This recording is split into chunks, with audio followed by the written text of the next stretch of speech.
اعمل يوتيوب اعمل يوتيوب اعمل يوتيوب. اديني بعمل يوتيوب اهو يا عم. قالوا لي بس هتصور بالعرض بدل ما تصور بالطول. اهو يا عم صورت بالعرض اهو.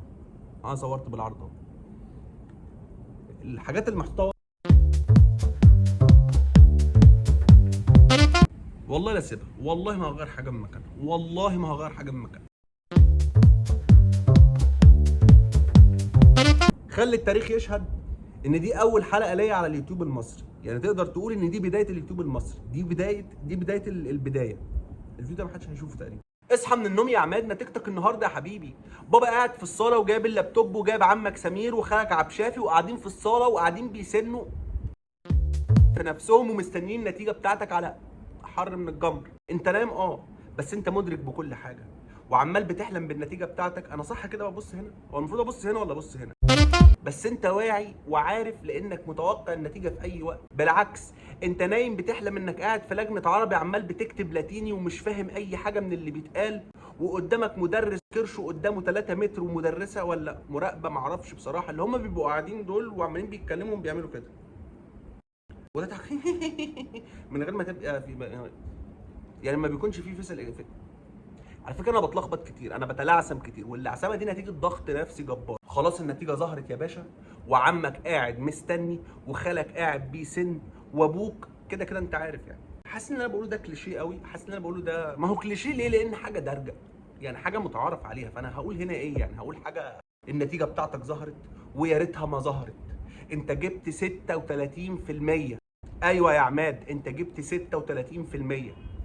يا شماتة ابن خالك فيه. بعد ما خرجت من المستشفى وخلاص بقيت انسان تاني، انت دلوقتي حاطط قدامك هدف، والهدف ده انت هتمشي وراه. يعني هتمشي وراه، انت هتدخل معهد اشكال فرع محافظه. مش هينفع اقول ايه عشان الناس بتزعل. لو انا قلت مثلا محافظه الدقهليه بتوع الدقهليه يزعلوا، لو قلت الشرقيه يزعلوا، لو قلت الوادي الجديد عموما يعني. ومن هنا جه موضوع حلقتنا النهارده، واكيد مش هنتكلم عن الاسامي الغريبه اللي انا قلتها دي، ولا حتى باين قوي انا هتكلم عن ايه. على فكره باين قوي ان انا هتكلم عن نتيجه الثانويه العامه من غير مايك، مش بتاعنا ده. ودلوقتي اهلا بكم في برنامجكم الدارج المحبوب جدا، اعظم برنامج هتشوفه في حياتك، اقوى برنامج على اليوتيوب المصري. مفيش اعظم منه، مفيش اقوى منه، ومش هيكون في اقوى منه.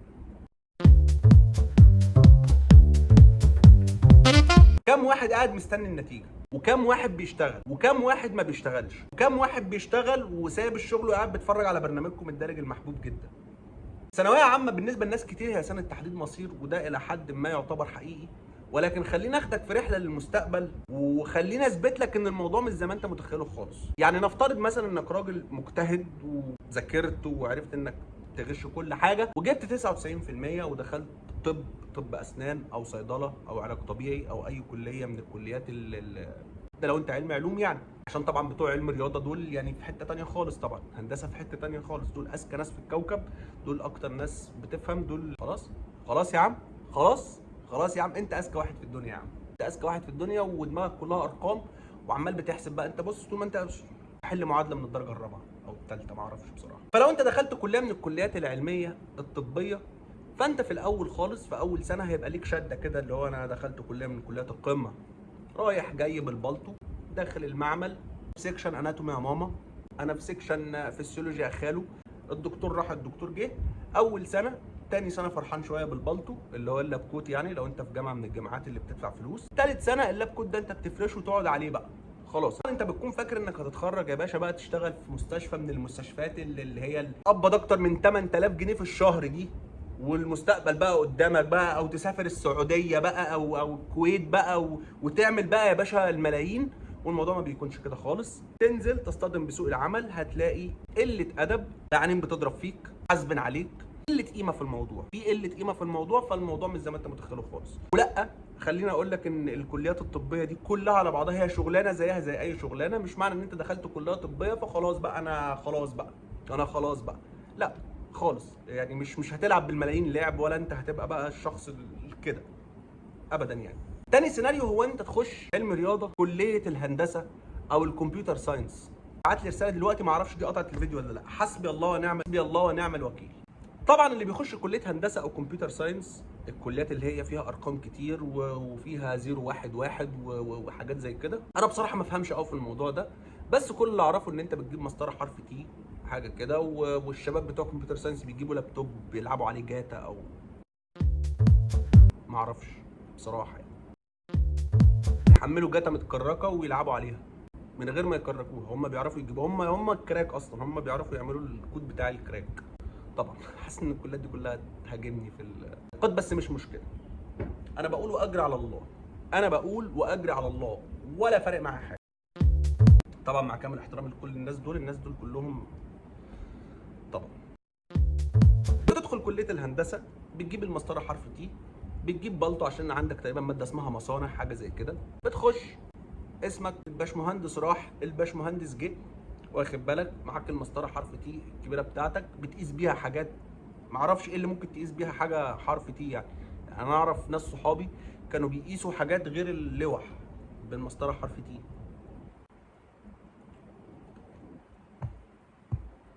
والله العظيم بجد حرف تي، ويفضلوا بقى يقولوا لبعض احنا قسنا حاجات تانية غير اللوح. كانوا بيقيسوا اقلام روتر باين ولا روتري ولا روتري مش عارف، لا اله الا الله. خلينا بقى نتكلم عن الناس اللي ربنا ما وفقهمش وما عرفوش يجيبوا كليه من كليات القمه، ولا حتى كليات من كليات التانيه، يعني ما اعرفش ليه بيقولوا عليها قمه وقاع والكلام ده، طبعا ده كلام فاضي يا جماعه، مفيش حاجه اسمها كده طبعا. الدليل على كده دكتور ومهندس عارفين الفيديو ده؟ اختهم تقريبا اللي دخلت حقوق خرجت الدكتور اللي عمل حاجه غلط مع المريض بتاعه، تقريبا استأصل حاجه بدل استأصل طرف بدل طرف حاجه كده يعني. هي كانت قصه حلوه، بس يا حبيبي صباح الفل. تعالى بقى نتكلم عن الناس اللي بيجيبوا اقل من 50% في ثانويه عامه. ايه الاوبشنات المتاحه ليك لو انت جبت اقل من 50% في ثانويه عامه؟ تعالى اقول لك. اقل من 50% بقى سيادتك هيبقى قدامك مجموعه من الكليات، زي مثلا انك تخش كليه لعب في سمك بلطي تحت الميه، انت اللي بتكون تحت الميه مش السمك، والسمك البلطي مش سمك بلطي بقى، هو ده بقى الافيه بقى، سمك البلطي ما بيكونش سمك بلطي، بيكون اي حاجه تانية تحت الماء، اللعب في البلطي تحت الماء هي اسمها كده. تاني كليه هي دلع قراميط البحر، انك تشوف القرموط وهو معدي من قدامك كده تفضل تدلع فيه، ده كل اللي انت بتتعلمه في الكليه، دلع قراميط. ايوه قرموط قشطه مقرمط قرمطه مرمط كده. تالت كليه متاحه ليك انك تخش حلب ابل يدويه، والموضوع ده خلي بالك هيبقى صعب جدا، خصوصا لو كان مع ذكر الجمل. انت في الكليه دي بتعمل كل حاجه، بتتعلم كل حاجه، بيعلموك الحلب على اصوله بقى، راجل ست كبير صغير ما بيفرقش، المهم انك تطلع بص احلى واحد واجدع واحد بيحلب في الدنيا، ما تفرقش معاك. سنه اولى بتتعلم حلب جمال، تاني سنه حصنه، تالت سنه ما اعرفش ده لو فضلت عايش اساسا، لو الجمل ما رفصكش يعني وجاب اجلك وكده.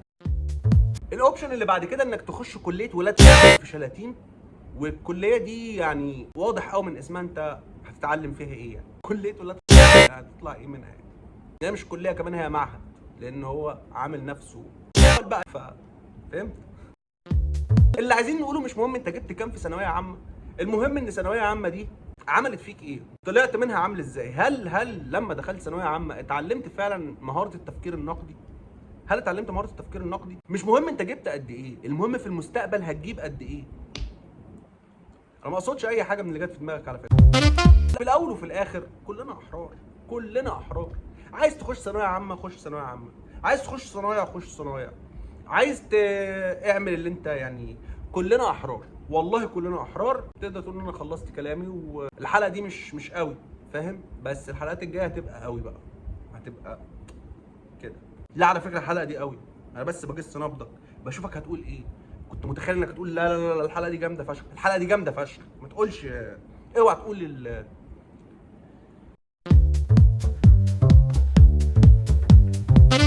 انا الوحيد اللي ما بعرفش انام في الكون، مش عارف انام، انا مش عارف انام بجد يعني، مش عارف انام، مش عارف اعمل كده، ما بنامش.